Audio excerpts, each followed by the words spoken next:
What is freedom? How can one attain spiritual liberation? These questions have puzzled philosophers, theologians, and thinkers throughout history. Today we delve into a verse from the New Testament that might shed some light on these profound queries. The scripture in focus is from the book of Galatians chapter 5 verse 1.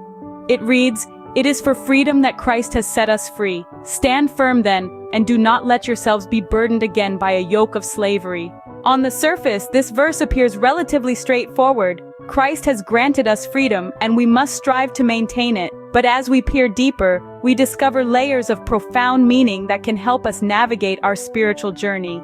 The first part of the verse, "It is for freedom that Christ has set us free," is a powerful statement about the purpose of Christ's sacrifice. It emphasizes that the goal of Christ's work was not merely to free us from physical or earthly bonds, but to bestow upon us a higher form of freedom.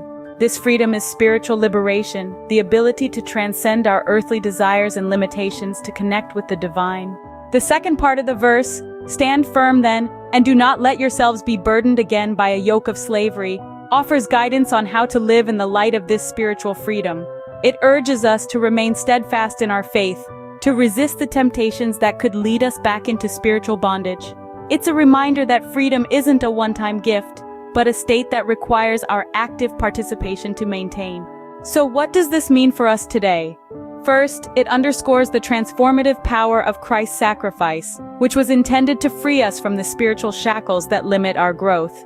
Second, it reminds us of our responsibility to uphold this freedom by living in accordance with our faith and resisting the seductions of spiritual complacency. To summarize, the verse from Galatians 5 verse 1 offers us a profound insight into the nature of spiritual freedom.